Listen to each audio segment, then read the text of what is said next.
오늘 우리에게 주시는 하나님의 말씀은 창세기 22장 1절에서 19절까지 말씀입니다. 제가 봉독해 올리겠습니다. 그 일 후에 하나님이 아브라함을 시험하시려고 그를 부르시되 아브라함아 하시니 그가 이르되 내가 여기 있나이다. 여호와께서 이르시되 내 아들 내 사랑하는 독자 이삭을 데리고 모리아 땅으로 가서 내가 내게 일러준 한 산 거기서 그를 번제로 드리라. 아브라함이 아침에 일찍이 일어나 나귀의 안장을 치우고 두 종과 그의 아들 이삭을 데리고 번제에 쓸 나무를 쪼개어 가지고 떠나 하나님이 자기에게 일러주신 곳으로 가더니 제3일에 아브라함이 눈을 들어 그곳을 멀리 바라본지라. 이에 아브라함이 종들에게 이르되 너희는 나귀와 함께 여기서 기다리라. 내가 아이와 함께 저기 가서 예배하고 우리가 너희에게로 돌아오리라 하고 아브라함이 이에 번제 나무를 가져다가 그의 아들 이삭에게 치우고 자기는 불과 칼을 손에 들고 두 사람이 동행하더니 이삭이 그 아버지 아브라함에게 말하여 이르되 내 아버지여 하니 그가 이르되 내 아들아 내가 여기 있노라. 이삭이 이르되 불과 나무는 있거니와 번제할 어린 양은 어디 있나이까. 아브라함이 이르되 내 아들아 번제할 어린 양은 하나님이 자기를 위해 친히 준비하시리라 하고 두 사람이 함께 나아가서 하나님이 그에게 일러주신 곳에 이른지라. 이에 아브라함이 그곳에 제단을 쌓고 나무를 벌려놓고 그의 아들 이삭을 결박하여 제단 나무 위에 놓고 손을 내밀어 칼을 잡고 그 아들을 잡으려 하니 여호와의 사자가 하늘에서부터 그를 불러 이르시되 아브라함아 아브라함아 하시는지라. 아브라함이 이르되 내가 여기 있나이다 하매 사자가 이르시되 그 아이에게 내 손을 대지 말라. 그에게 아무 일도 하지 말라. 내가 내 아들 내 독자까지도 내게 아끼지 아니하였으니 내가 이제야 내가 하나님을 경외하는 줄을 아노라. 아브라함이 눈을 들어 살펴본즉 한 순양이 뒤에 있는데 뿔이 수풀에 걸려 있는지라. 아브라함이 가서 그 순양을 가져다가 아들을 대신하여 번제를 드렸더라. 아브라함이 그 땅 이름을 여호와 이레라 하였으므로 오늘날까지 사람들이 이르기를 여호와의 산에서 준비되리라 하더라.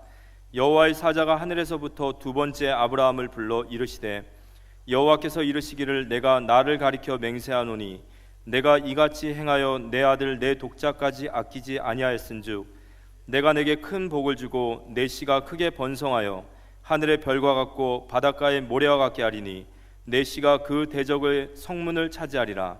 또 내 씨로 말미암아 천하 만민이 복을 받으리니 이는 내가 나의 말을 준행하였음이니라 하셨다 하니라. 이에 아브라함이 그의 종들에게 들어가서 함께 떠나 부엘세바에 이르러 거기 거주하였더라. 아멘. 옆에 사람을 축복하세요. 당신은 소중한 사람입니다. 오늘도 최고의 축복받는 복된 주일 되시기를 바랍니다. 위성으로 예배드리는 곳에 더 큰 위로가 있게 되기를 바랍니다. 주님을 대신해서 여러분을 위로합니다. 주님의 큰 위로와 축복이 오늘 충만하게 되기를 축원합니다. 1346년에 동유럽에서 흑사병이 발생했습니다. 7년 동안 유럽 지역에 이 흑사병이 생기기 전에 4억 5천만 명이었는데 7년 지나고 나니까 3억 5천만이 죽게 됐다. 1억 명이 죽었다고 합니다.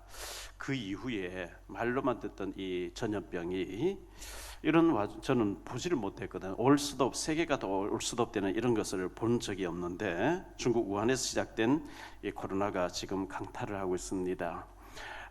하루에 우리나라도 5만 명 이상 이렇게 발생하고 있고 앞으로 10만, 20만까지 간다고 하니까 더 위생 방역을 잘 하시고 개인 방역을 잘 하셔서 이 위기를 잘 넘기실 수 있게 되기를 주의 이름으로 축원합니다. 이런 와중에 러시아가 우크라이나를 전쟁해서 침략하겠다고 지금 만반의 준비를 끝내고 다가오는 16일 날 수요일 날 러시아가 우크라이나를 침략한다고 이렇게 발표가 되는 것 같습니다. 그래서 자국민들을 다 철수하고 있는 와중에 있습니다. 개그맨 출신의 이 현직 대통령이 전직 대통령 너무 부패하는 거 보고 내가 대통령 돼서 깨끗한 나라를 만들어 보겠다고 대통령이 됐는데 이 우크라이나가 잘 살기 위해서는 나토에 가입해야 된다, 유럽연합에 가입해야 된다 이렇게 하는데 러시아에서는 그걸 용납하지 않겠다 하면서 지금 전쟁을 일으키려고 하고 있습니다. 현대 전쟁은 이 화력이 막강하기 때문에 많은 사람이 다칠 수가 있는 무서운 전쟁이죠. 지난 2월 1일 날 파키스탄에서 14살 된 소년이 게임에 중독돼 게임을 하고 있는데 엄마가 잔소리하니까 곧 총을 가지고 나와서 45살 된 엄마와 형과 누나를 4명을 사살했습니다. 그래놓고는 또 게임하고 있는 거예요. 그래서 경찰이 왜 그랬냐니까 게임에서 본 것처럼 죽여도 살아날 줄 알았다. 뭐가 잘못됐다? 항상 잘못됐죠. 정신에 문제가 온 겁니다. 2월 5일 날 삼성화재 배구 선수 출신 27세 김인혁 선수가 시체로 발견됐습니다. 그래서 제가 김인혁이라는 선수를 이렇게 찾아서 휴대폰을 찾아서 보니까 너무 잘생겼어요. 잘생겼는데 악플 다는 사람들이 뭐 성형했다, 화장을 왜 그렇게 진하게 하고 나왔냐, 자기는 스킨하고 로션밖에 안 발랐다는 거예요. 근데 그가 믿음이 있고 하나님을 향한 절대적인 어떤 신앙이 있으면 그런 악플을 뭐 다 이겨낼 텐데 그 이제 뭐 믿음이 없었던가 보죠. 불신자인지도 모르겠고요. 악플에 시달리다가 27살 나이에 시체로 발견된 거예요. 얼마나 억울한 일입니까?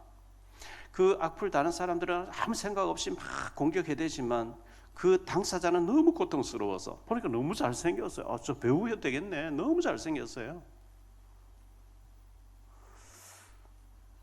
여러분들이 응답 안 받고 전도 안 하고 그냥 주일날 교회만 왔다 가면 절대 악플 안 달리고 시기 질투 안 당합니다. 그럼 진짜 복음 위에 살아야 되겠구나. 내가 정말 기도해서 응답 받아야 되겠구나. 전도하고 도전하고 하면 응답이 오면 그때부터 시기 질투 경계 막 사람들의 악플 같은 거 이런 거 안 좋은 일들이 막 일어납니다. 그거는 지극히 정상적인 순서로 가는 거예요. 요셉도 그랬어요. 다윗도 그랬어요. 성경의 위인들은 다 그런 어려움 당했어요. 왜? 역사가 일어나니까 안 일어난 사람들이 시기 질투하고 공격하고 막 한단 말이죠. 그런 일 안 일어나는 그게 이상한 거예요.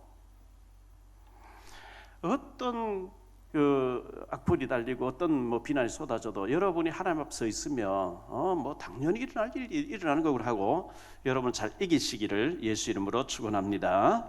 1517년도에 태어나서 1584년도에 죽었던 조선 중기의 시인이었던 양사언이라는 사람이 여러 작품을 남겼는데 그 중에 대표적인 시가 이런 시가 있죠.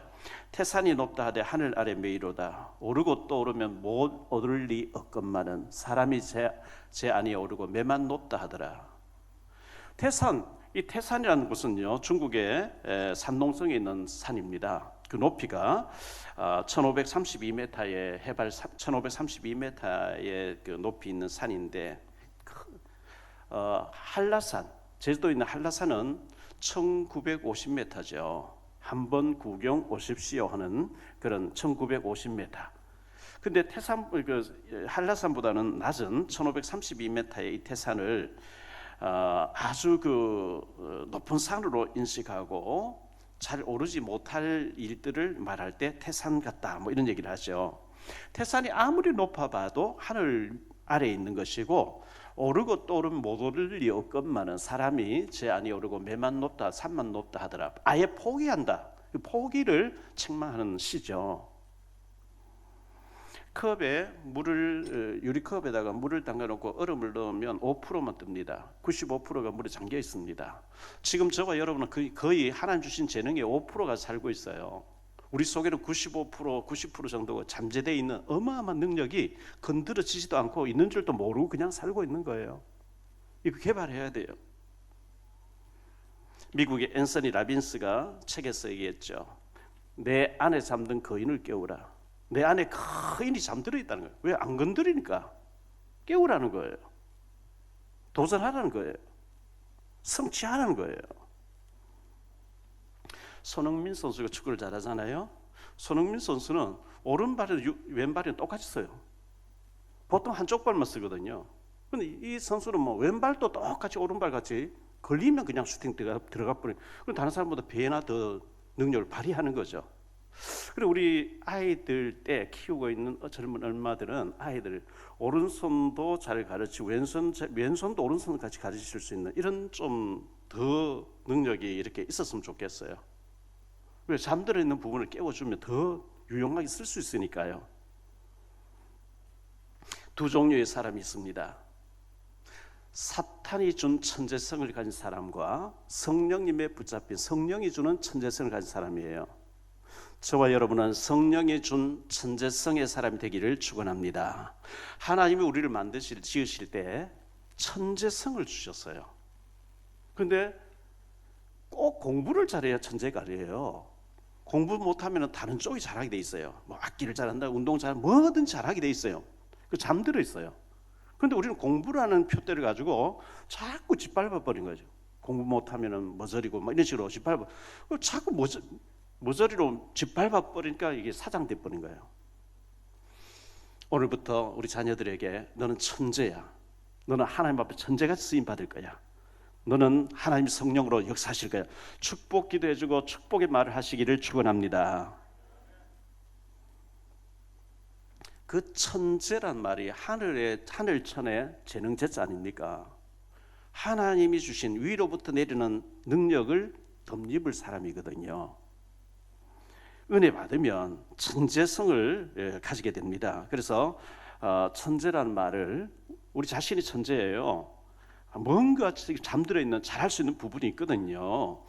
이사야 40장 29절로 31절에 피곤한 자에게는 능력을 주시며 무능한 자에게는 힘을 더하시나니 소년이라도 피곤하며 곤비하며 장정이라도 넘어지고 쓰러지되 오직 여호와를 앙망하는 자는 새 힘을 얻으리니 독수리가 날개치며 올라감 같을 것이요 다른 박질하여도 곤비하지 아니하겠고 걸어가도 피곤하지 아니하리로다. 여기 보니까 피곤한 자에게는 능력을 주시고 무능한 자에게는 힘을 주시겠다고 하나님 얘기하고 있어요. 그걸 안 믿고 안 받아들이니까 무능한 거죠. 피곤한 자에게 능력을 주시고 무능한 자에게 힘을 주시겠다, 이렇게 주님 말씀하고 있는 거거든요. 에베소 1장 3절에 찬송하리로다. 하나님 곧 우리 주 예수 그리스도의 아버지께서 그리스도 안에서 하늘에 속한 모든 신령한 복을 우리에게 복 주시되 신령한 은혜 받게 되시기를 축원합니다. 에레미야 33장 1절로 3절에 에레미야가 아직 시위대 뜰에 갇혀 있을 때에 여호와의 말씀이 그에게 두 번째로 임하니라. 이르시되 이를 행하시는 여호와 그것을 만들며 성취하시는 여호와 그의 이름을 여호와라 하는 이가 이와 같이 이르시되 너는 내게 부르짖으라. 내가 네게 응답하겠고 내가 알지 못하는 크고 은밀한 일을 내게 보이리라. 부르짖어야 됩니다. 기도해야 됩니다. 보호자의 배경으로 하늘과 땅의 모든 권세, 창조의 권세, 심판의 권세, 이 어마어마한 하늘과 땅의 모든 권세를 가지신 분이 나의 배경이 되어주겠고 세상 끝날까지 한시도 떠나지 않겠고 24시 함께 하겠다. 그런데 나는 무능하다. 아니잖아요. 기도하고 능력 받으시고 도전하고 축복 받으시기를 축원합니다. 로마서 9장 3절입니다. 이 바울은 나의 형제 곧 골육의 친척을 위하여 내 자신이 저주를 받아 그리스도에게서 끊어질지라도 원하는 바로다. 전에 성경에는 고륙의 혈육을 위해서, 이 뭔 얘기냐니까 내가 진짜 하나님 알고 주님 만나고 천국과 지옥을 보고 나니까 내가 지옥 갈지라도 내 가족들은 전부, 내 친척들은 전부 구원받기를 원한다. 얼마나 애절한 절박한 고백입니까? 우리가 정말 이 구원의 축복을 안다고 하면 여러분 노트에다가 내가 자료를 전달하고 구원받기를 원하는 사람 이름을 적으셔야 돼요. 태신자라 그러죠. 내 가족, 친척, 직장 동료, 선후배, 학교 동료들, 선후배들, 나하고 직간접적으로 연결되어 있는 사람, 한 달이 걸쳐서 또 연결되어 있는 사람들 명단을 적어놓고 그 영혼을 위해서 기도해야 돼요. 그 영혼을 불쌍히 여기면서 복음을 알게 하려고, 구원받게 하려고, 구원은 받아도 복음이 희미하면 더 알게 하려고 기도하고 애통하는 마음 가지고 주님 앞에 부르짖는 그 기도 자체를 하나님 기뻐하시고 축복하실 줄 믿습니다.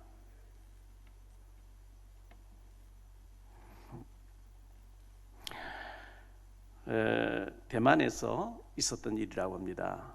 어떤 청춘 남녀가 데이트를 하였고요. 직장 가기로 멀리 떨어져 있는데 그 남자 친구가 앞으로 결혼하기를 원하면서 2년 동안의 편지를 400통을 써 보냈대요. 근데 바쁘다는 핑계로 한 번도 만나지를 못하고 2년 동안 편지를 400통. 편지 400통 얼마나 힘들겠습니까? 그만큼 마음과 관심과 정성을 쏟았겠죠. 근데 결혼을 드디어 하게 됐어요. 400통 편지 보내준 사람 하겠냐? 아니요. 400통 편지를 전달해준 우체부하고 결혼했대요. 수준 높은 얘기를 알아들으시려나 모르겠네. 전달해주면서 차도 마시고 자꾸 보니까 정이 들어버린 거예요. 보지는 않고 계속 편집을 써보내는 거. 전달해주는 사람 한 통도 편지를 안 썼대요. 그래서 우리가 여러분 전도 대상자 초대하세요. 식사 한번 하자고. 네, 식사 준비해놨다고. 차 한잔 마시자고 초대하세요. 그리고 진짜 내가 제일 큰 선물을 당신이 주고 싶다. 책도 선물하고 자료도 전달하고.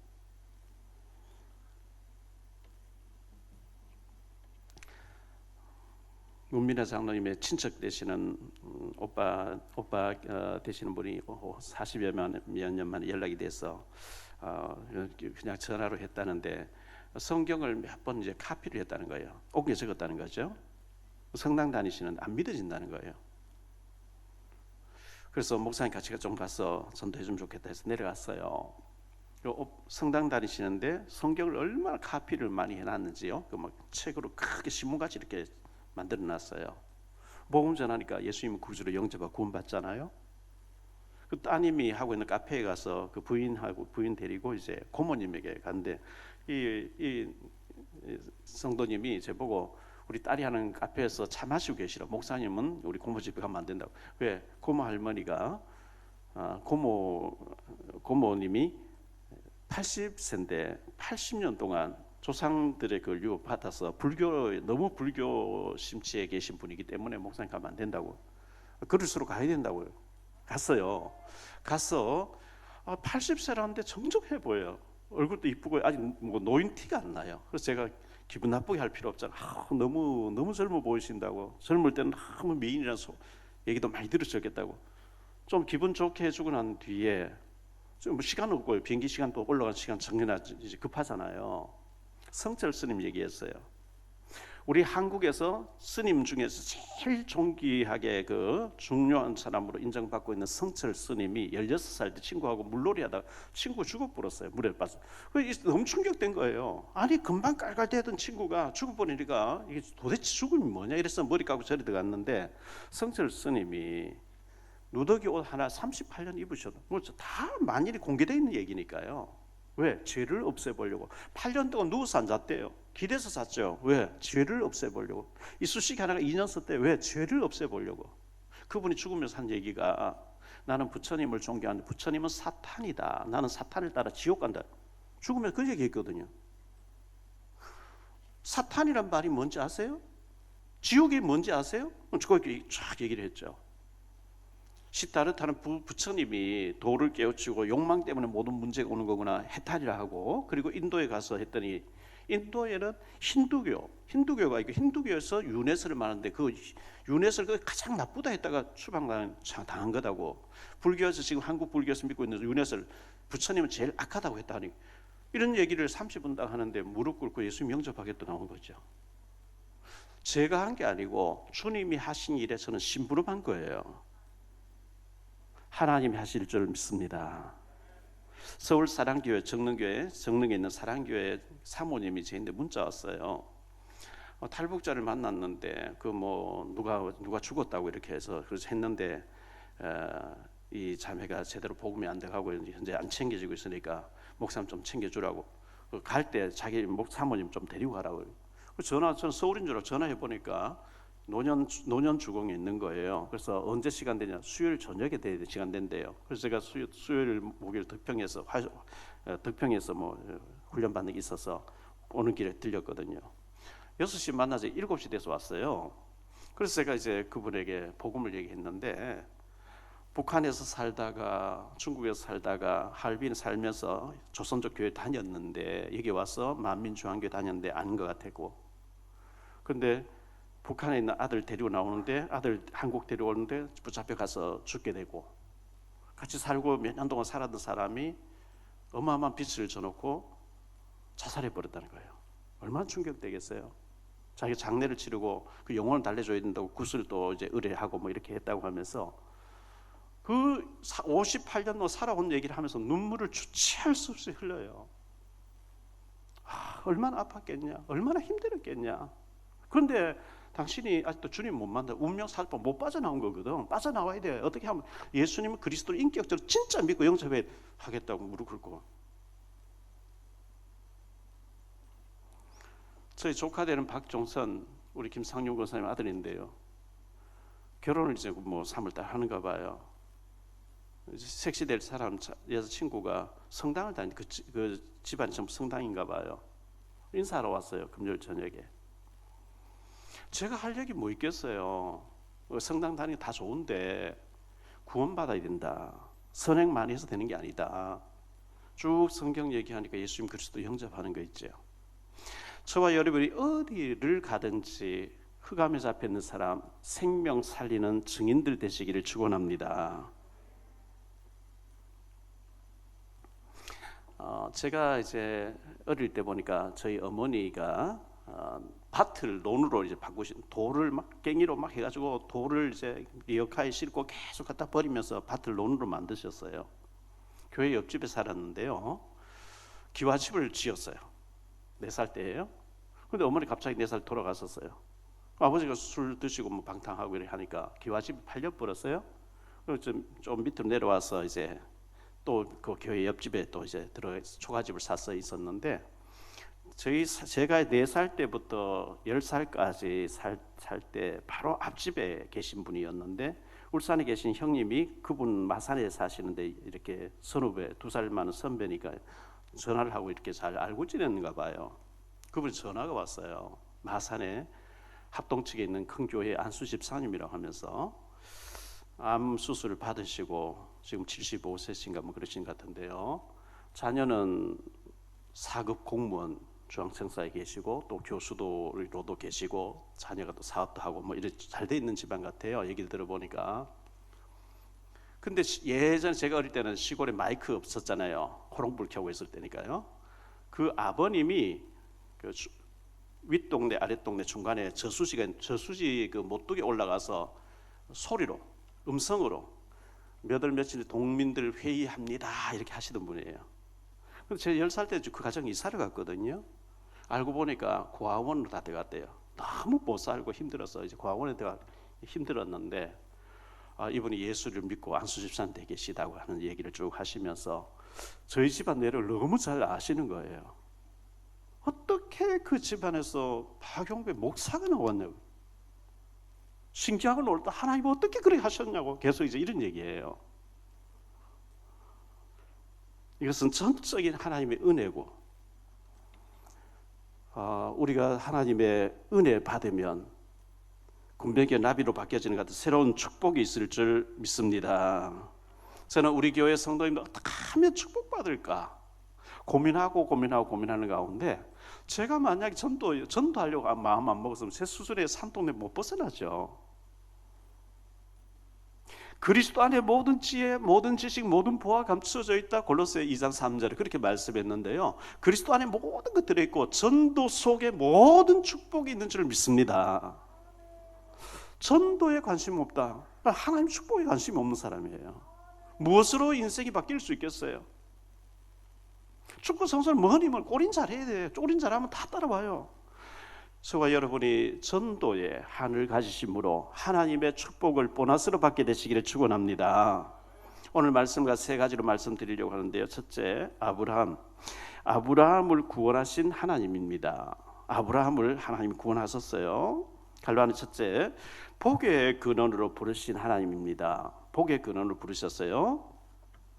창세기 11장 1절로 8절에 보면 소돔 고모라 바벨론 땅에 두라 평원에다가 바벨탑을 쌓았어요. 하나님 없는 문화를 얘기하는 거죠. 우리가 하나님 없이 우리끼리 잘 살아보자.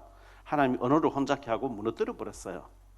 하나님 그때 아브라함이 나타나 창세기 12장 1절로 3절에 말씀하시는 거예요. 너 이 무너진 바벨탑 여기에 바벨 우상에 있지 말고 내가 네게 보여줄 땅으로 가라. 여호와께서 아브라함에게 이르시되 너는 너의 고향과 친척과 아버지 집을 떠나 내가 네게 보여줄 땅으로 가라. 내가 너로 큰 민족을 이루고 내게 복을 주어 내 이름을 창대하게 하리니 너는 복이 될지라. 너를 축복하는 자에게 내가 복을 내리고 너를 저주하는 자에게 내가 저주하리니 땅의 모든 족속이 너로 말미암아 복을 얻을 것이라 하신지라.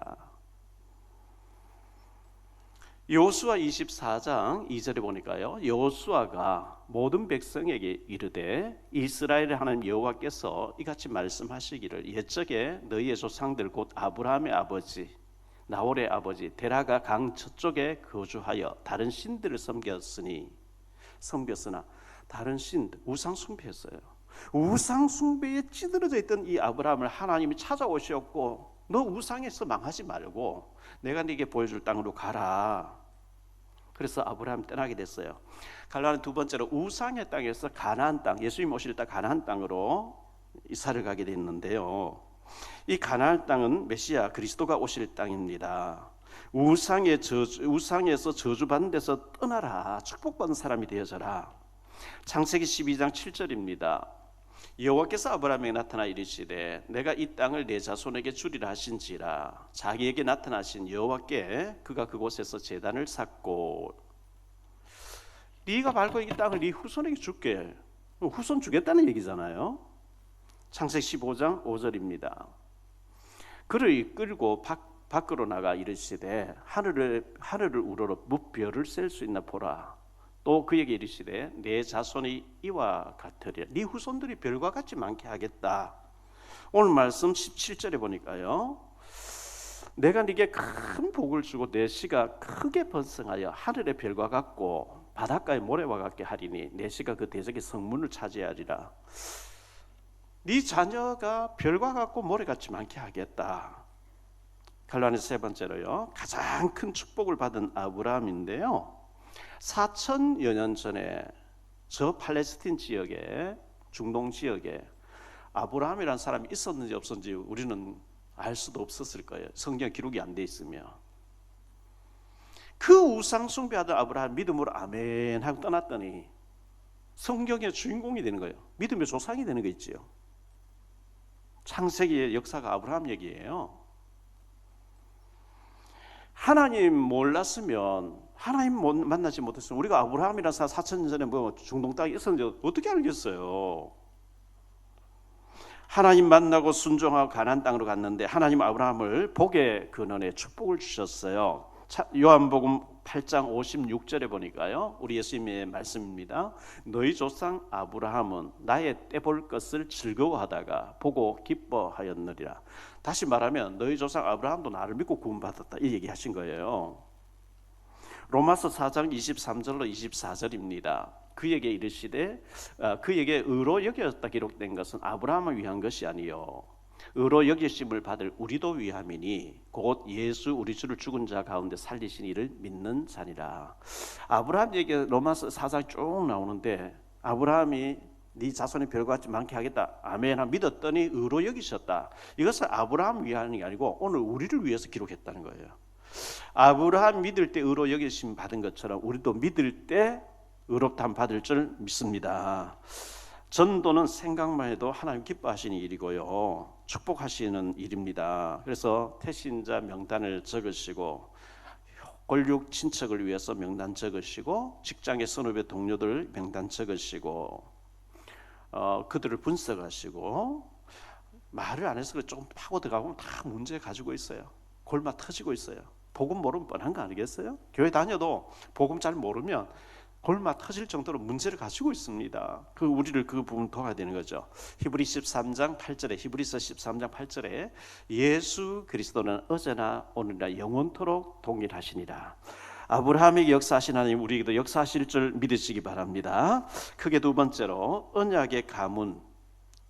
이 아브라함의 가문은 구속사적으로 봤을 때, 예수님의 구속 역사를 봤을 때 너무나 중요한 가정이에요. 갈라는 첫째, 내 씨로 말미암아 이렇게 말씀하셨거든요. 창세기 12장 1절로 3절에 보면 내 씨로 말미암아 천하 만민이 복을 받게 하겠다. 어마어마한 축복이에요. 세계복음화예요.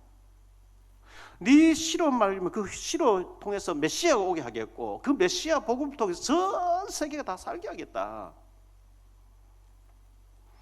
창세기 12장 7절에 여호와께서 아브라함에 나타나 이르시되 내가 이 땅을 네 자손에게 주리라 하신지라. 자기에게 나타나신 여호와께 그가 그곳에서 제단을 쌓고 이 땅을 네 후손에게 줄게. 이걸 네 후손에게 주려고 너를 저 바벨론에서 갈대아 우르지에서 뽑아낸 거야. 하나님 그렇게 말씀하신 거예요. 그런데 아브라함은 하나님의 시간표를 기다리지 못하고 창세기 16장에 보면 애굽에서 데려온 몸종 하갈을 지어서 이스마엘을 낳고 시행착오를 막 합니다. 불신앙이었죠.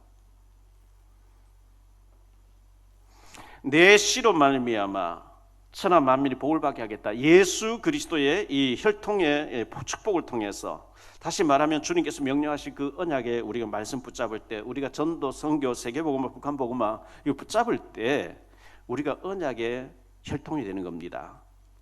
갈라디아 두 번째로 메시아 혈통. 이 창세기에 보면 아브라함, 이삭, 야곱, 요셉 이 4대에 걸친 얘기 나오죠. 이걸 보고 족장 시대, 가족 단위의 시대였어요. 족장 시대라 그래요. 그런데 출애굽기에 보면 민족이 돼 있어. 민족이 움직이고 있어요. 그 출애굽 이어서 가나안 땅에 들어가 사사 시대를 맞이했고, 사사 시대 지나고 난 뒤에 왕정 시대, 왕들의 시대가 지나고 난 뒤에 예수님 오시는 거예요. 신약으로 접어든 거예요. 초대 교회부터 주님 재림이 오시는 이 시기까지를 말세라 그럽니다. 우리는 지금 말세를 살고 있어요. 말세 때 사람들은 자기를 살아, 돈을 살아, 쾌락을 살아 하고 조급하고 사납고, 그런 가운데 복음 전하는 증인 되시기를 축원합니다. 갈라디아 세 번째로 그리스도 혈통의 조상이라 그랬어요. 마태복음 1장 1절에 아브라함과 다윗 자손 예수 그리스도의 계보라 이렇게 말씀했어요. 드디어 아브라함과 다윗의 혈통을 통해서, 그 라인을 통해서 메시아라고 하는 하나님의 아들 구세주가 오셨다. 아브라함과 다윗과 예수 그리스도의 언약 속에 살고 있는 나와 우리 가정, 우리 교회, 하나님 보시기에는 대단히 중요한 사람들이에요. 하나님 축복받을 수밖에 없는 사람들입니다. 하나님이 이 복음의 언약 가진 자를 찾아오셔서 능력을 주시며 은혜 주시고 증인되게 하시기를 원하시는 줄 믿으시기 바랍니다. 크게 세 번째로 생각할 말씀은요, 축복 주시기를 원하시는 하나님이신데요, 하나님은 우리에게 축복 주시기를 원하셔요. 어떤 부모가 자녀가 저주받기를 원하는 부모가 누가 있겠어요? 자녀가 잘못돼도 축복받게 되기를 원하는 것처럼 하나님은 하나님 자녀들 우리를 축복하시기를 원하시는데요. 갈라디아 첫째, 아브라함을 시험하시려고. 오늘 말씀 22장 1절 2절에 보니까 그 일 후에 하나님이 아브라함을 시험하시려고 그를 부르시되 아브라함아 하시니 그가 이르되 내가 여기 있나이다. 여호와께서 이르시되 내 아들 내 사랑 독자 이삭을 데리고 모리아 땅으로 가서 내가 네게 일러준 한 산 거기서 그를 번제로 드리라. 100세의 아들 낳아서, 아들이 지금 한 20몇 살 잘 자랐는데, 멋지게 자란 청년인데 죽여서 배를 갈라서 태워서 없애라. 하나님이 아브라함 시험해 보기 위해서 그렇게 명령하셨대요. 사탄의 시험은 우리를 멸망시키려고 하는 겁니다. 하나님의 시험은 축복 주시기 위한 시험인 줄 믿으시기 바랍니다. 갈라디아 두 번째로 아브라함의 믿음입니다. 9절로 10절에 보면요, 하나님이 그에게 일러주신 곳에서 이른지라 아브라함이 그곳에 제단을 쌓고 나무를 벌려놓고 그의 아들 이삭을 결박하여 제단 나무 위에 놓고 손을 내밀어 칼을 잡고 그 아들을 잡으려 하니. 어떻게 참 아브라함이, 하나님 나는 괜찮은데 우리 마누라 알면 난리 날 텐데요. 하나님 이 약속이 좀 틀린 게 아닙니까? 여러 가지 할 수 있는데 아브라함 그냥 실행을 했어요. 어떻게 그렇게 할 수 있었느냐? 히브리서 11장 17절로 19절에 보니까요, 아브라함은 시험을 받을 때에 믿음으로 이삭을 드렸으니 그런 약속들을 받은 자로 돼 그 외아들을 드렸느니라. 그에게 이미 말씀하시기를 내 자손이라 칭할 자는 이삭으로 말미암으리라 하셨으니 그가 하나님이 능히 이삭을 죽은 자 가운데서 다시 살리실 줄로 생각한지라.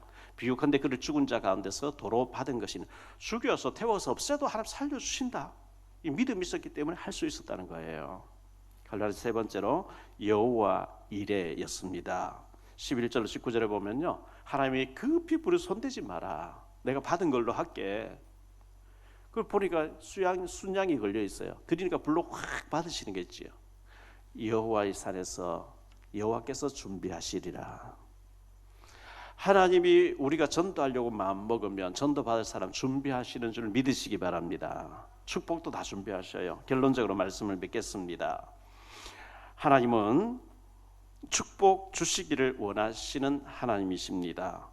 하나님은 축복 주시기에 인색하신 분이 아니고, 우리가 오직 답이 안 나오는데 안 그래도 헷갈리는데 물질까지 많이 있으면 축복 많이 받아놓으면 더 잘못될까 봐 못 주시는 거죠. 축복받을 그릇을 준비하시기를 축원합니다. 두 번째로 여호와 이레라 그랬어요. 하나님은 항상 준비하시는 하나님이십니다. 애굽의 왕국을 준비하시고 요셉을 불러내셨고요. 모세에게 어마어마한 출애굽과 모든 것을 준비해놓고 모세를 부르셨고요. 다윗을 어마어마한 축복 가운데서 준비해놓고 불러내신 거거든요. 우리가 전도라고 하는 증인이라고 하는 것을 결정적으로 우리가 딱 무장하고 나면 하나님 다른 거 다 따라오게 하실 겁니다. 세 번째로 확실한 축복을 보장하시는데요. 영혼 구원과 관련되어 있습니다.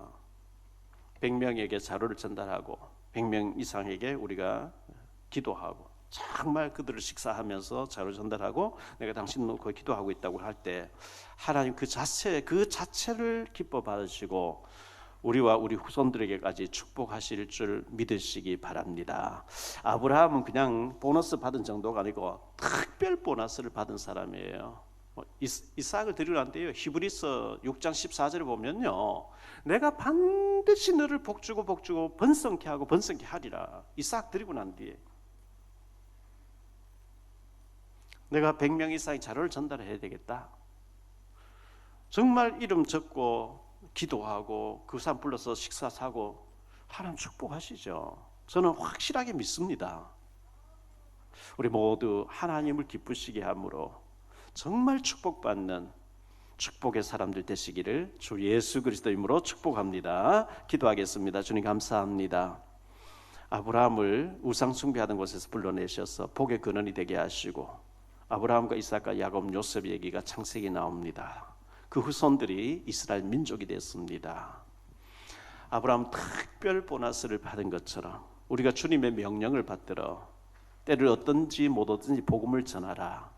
복음 전하고 증인되고 전도하려고 할 때 하나님은 축복하실 줄 믿습니다. 특별 보너스를 받는 우리 모든 중직자들과 성도님 렘넌트가 되게 하옵소서. 주 예수 그리스도 이름으로 축복하며 기도하옵나이다.